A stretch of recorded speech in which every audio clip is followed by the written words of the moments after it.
Hey, what's up, everybody? Welcome back to Van on the Loose. Today I'm going to be going over my AR-15.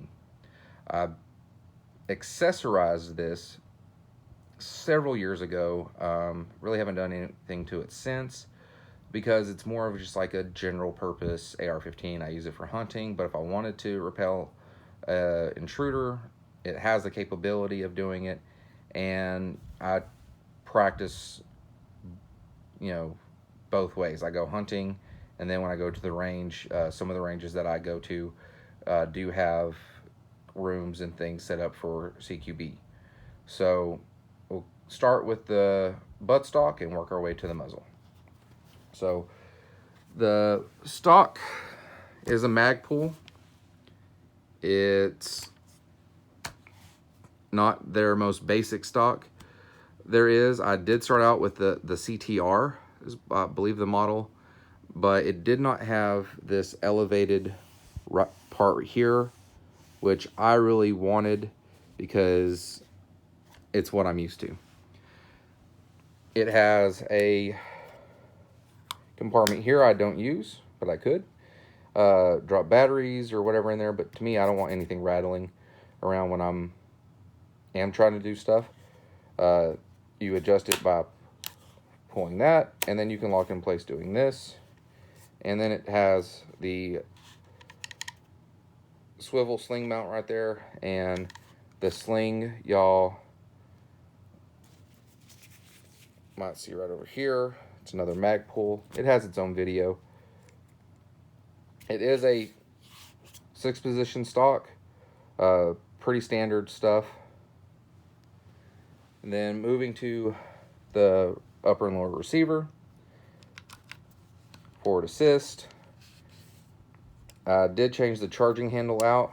It was a basic charging handle, but I liked the patriotic part of it.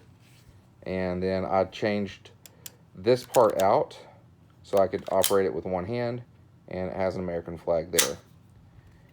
If you served in the Marine Corps during a certain time period, you may notice the backup sights.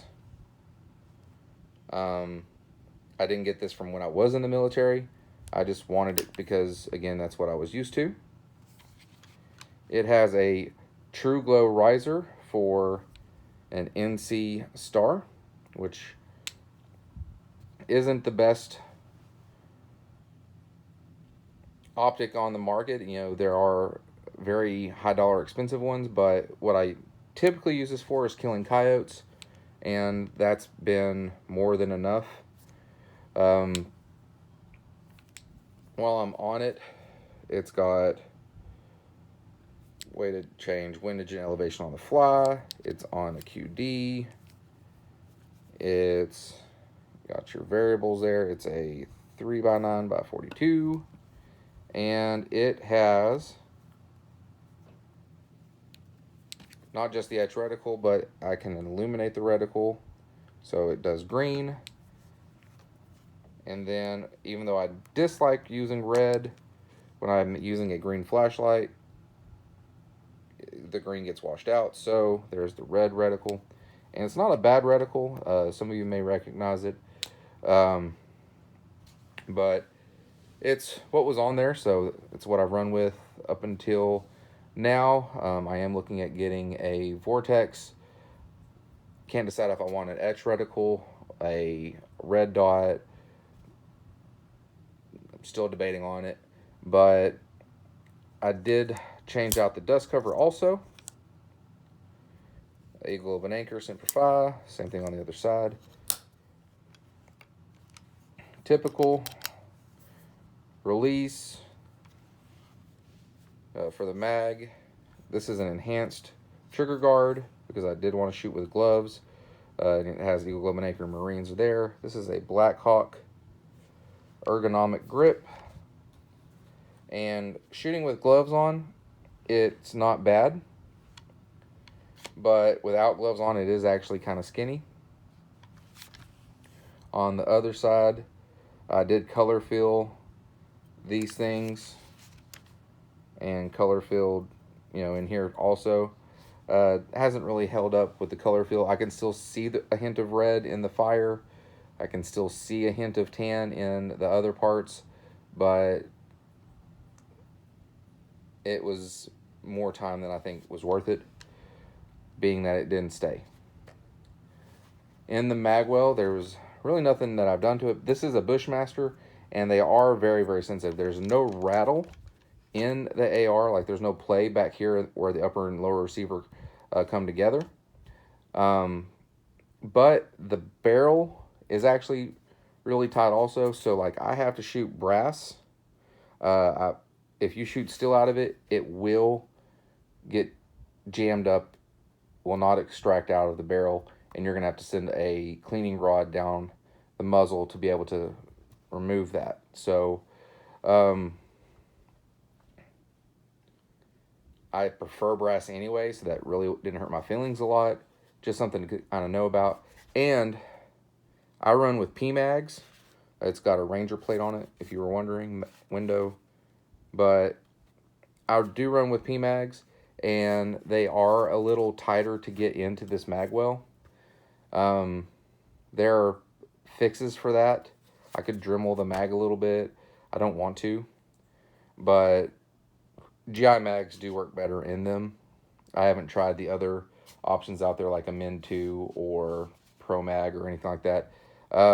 I'd be happy to. I just didn't want to spend my own money on it when I already had a bunch of these laying around. So that's neither here nor there. Moving forward, the Foregrip is a Magpul Foregrip with a Magpul Picatinny, and this is a flashlight that I did a video over.